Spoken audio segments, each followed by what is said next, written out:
Buenos días. Vamos a seguir con las clases. Habíamos terminado de ver el capítulo 1 que correspondía a los números naturales y vamos a continuar entonces ahora con los números enteros. Capítulo 2 entonces del primer módulo que estamos revisando los conjuntos numéricos. En la parte que vamos a ver a continuación, los números enteros son los números que incluyen a los naturales. Es un conjunto un poquitito más grande que los naturales porque esta vez vamos a incluir los números negativos, es decir, de la recta numérica vamos a incluir los números hacia la izquierda. Si antes teníamos el número 1, 2, 3, 4, 5, ahora hacia atrás vamos a agregar el 0, el menos 1, el menos 2, el menos 3, etc. Es decir, es un conjunto infinito en ambos sentidos. Los naturales eran infinitos solo en el sentido hacia la derecha. Las propiedades de los conjuntos de los naturales también se cumplen dentro de los enteros.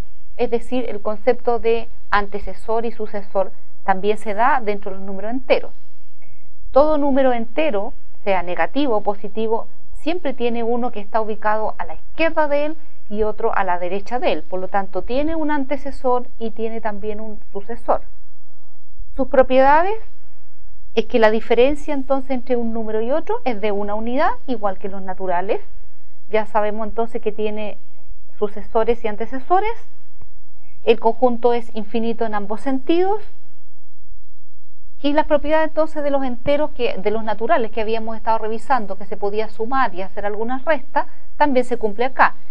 Con la única diferencia de que en este caso podemos restar en ambos sentidos dentro de los enteros. Es decir, yo puedo tomar dos números enteros y su resultado, al ser restado, lo voy a encontrar siempre en este conjunto. A diferencia de los naturales, que si restaba un número menor a uno mayor, el resultado no lo encontraba dentro del conjunto. Esta vez sí lo vamos a encontrar. Dificultad con la que nos vamos a encontrar, que no podemos dividir todos los números. Es decir, yo puedo dividir un número siempre y cuando exista un múltiplo y el otro número, o sea, cabe justo dentro de él. Por lo tanto, el resultado sería un número entero. Puedo dividir un negativo con un positivo sin ningún problema, siempre y cuando uno cabe exactamente dentro del otro. Pero si nos topamos en que voy a dividir un número, por ejemplo 5, dividido por un menos 2, ese resultado no lo voy a encontrar dentro de los enteros. Es decir, también, igual que el conjunto anterior, tiene restricciones con las divisiones.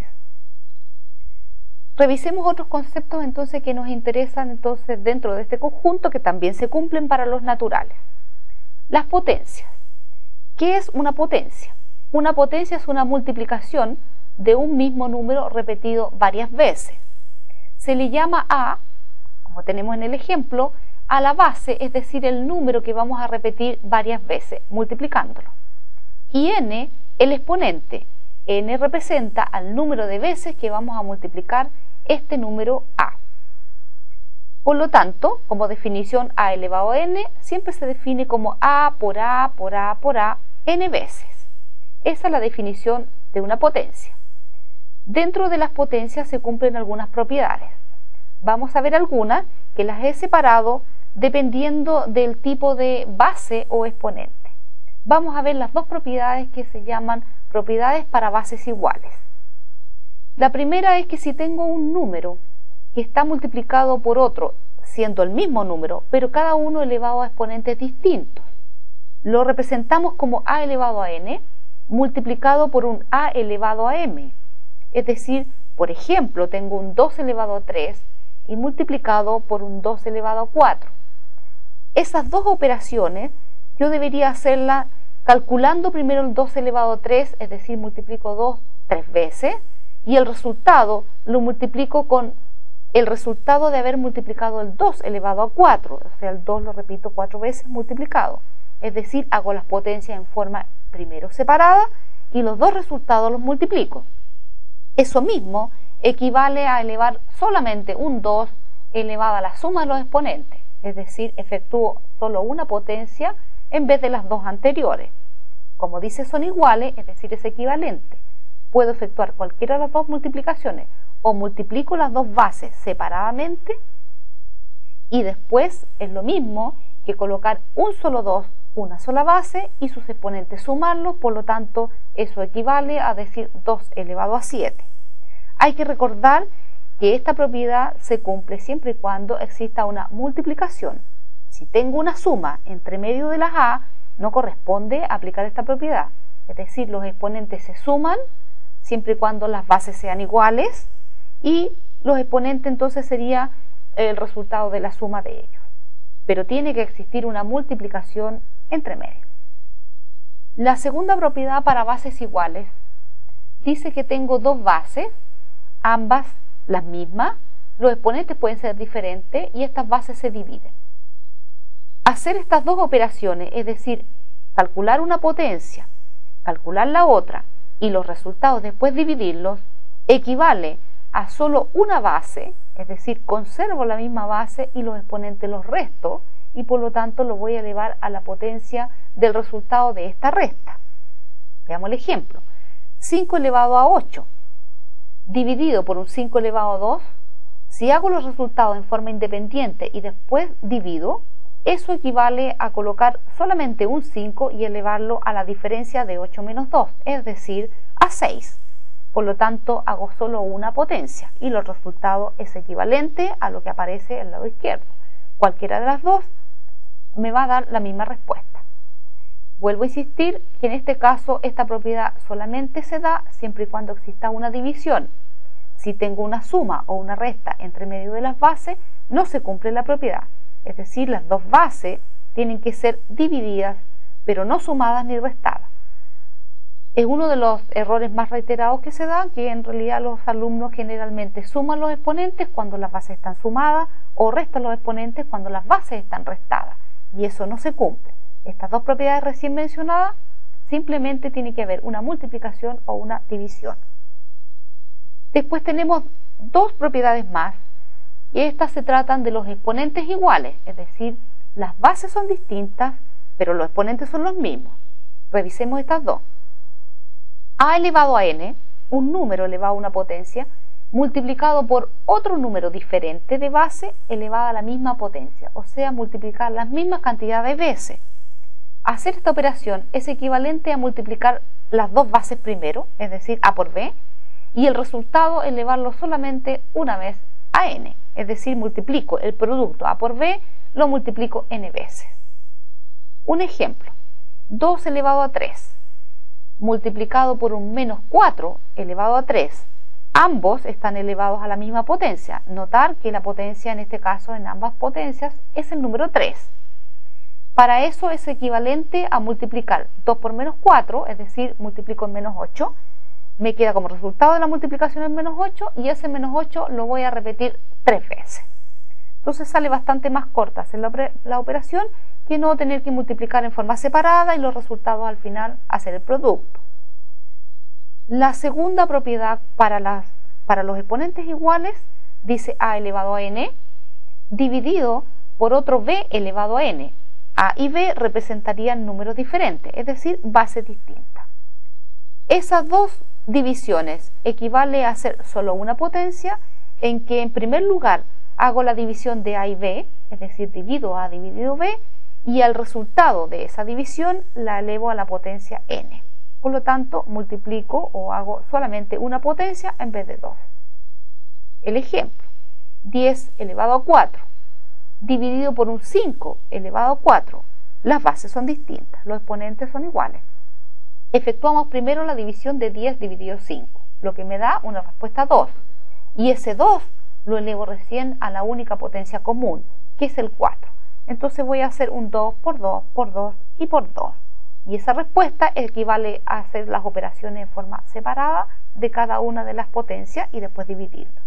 Sale bastante más corto, pero las respuestas son las mismas. Nuevamente hay que notar que para estas dos propiedades que acabo de mencionar, donde los exponentes son el mismo, solamente se cumple si existe entre las bases una multiplicación o una división, pero no si existe una suma o una resta. No existe la propiedad para esas dos operaciones. Y las últimas tres propiedades que faltan, donde no se cumple necesariamente que tengan bases iguales o exponentes iguales, es la siguiente. Si tengo una potencia a elevado a n y la vuelvo a elevar a otra potencia, entonces eso es equivalente a que la base única, la a, se eleve al producto de estas potencias. Un ejemplo, 4 elevado a 2 elevado todo a 3 es equivalente al único 4, que es la única base que aquí aparece, elevada al producto 2 por 3, 6. La segunda propiedad dice que si tengo un exponente a elevado a un número negativo, porque los exponentes aquí pueden ser positivos o negativos, eso es equivalente a colocar el inverso, 1 partido por a elevado a n, y la potencia cambia su signo. Es decir, a elevado a n es lo mismo que 1 partido por a elevado a n en positivo, cuando antes estaba en negativo. Un ejemplo, menos 5 está elevado a menos 2. Eso es lo mismo que decir 1 partido por el mismo menos 5 elevado a 2. Hay que notar que el ejemplo lo puse de esa forma, de manera de poder darnos cuenta de que si la base era negativa, sigue siendo negativa. Es decir, el único que cambia de signo es la potencia. Es el exponente la potencia. El menos 2 cambió a 2, pero la base sigue siendo el menos 5. Es decir, la base, como se llame, sigue siendo la misma después cuando uno lo invierte. La potencia solamente cambia su sentido en el signo. Y la última propiedad que nos queda, yo diría que es la más básica de todas, cualquier base elevada a 0 siempre vale por definición 1. Porque no tenemos el concepto de a elevado a cuántas veces. 0 dice a elevado a 0. A lo multiplico 0 veces. Por definición entonces lo vamos a decir que esto vale 1. Es equivalente, si tengo por ejemplo el 23 elevado a 0, su respuesta es 1. Si tengo un menos 8 entre paréntesis elevado a 0, también vale 1. Cualquier cosa que tenga elevado a 0, entonces siempre vale 1. Esas son las propiedades que se cumplen entonces para números naturales y también para los números enteros. Continuando entonces con los números enteros, vamos a ver cómo se efectúan las 4 operaciones básicas, es decir, la suma, la resta, la multiplicación y la división. En el caso de la suma, si sumamos dos números enteros que tienen signos iguales, ¿cómo vamos a efectuar esta suma? Sumamos los números y conservamos el signo, es decir, si los dos tienen signo negativo, estamos sumando dos enteros negativos, entonces los números se suman y se conserva el signo negativo. Si vamos a sumar dos números enteros positivos, entonces sumamos los números y conservamos el signo, por lo tanto la respuesta será positiva. En el caso de sumar un número entero positivo con otro que es negativo, es decir, estoy sumando uno con más y el otro con signo menos, en ese caso la operación se hace de la siguiente forma. Los dos números, solo sus valores absolutos, es decir, los números sin signo, se restan y se conserva el signo del número que era más grande. Un ejemplo, voy a sumar un menos 8, que es negativo, con un 5, que es positivo. Si yo resto 8 menos 5, la respuesta es 3. Y el signo del número más grande era el signo menos. El 8 era más grande en valor absoluto, por lo tanto el 3 va a tener el signo menos como respuesta.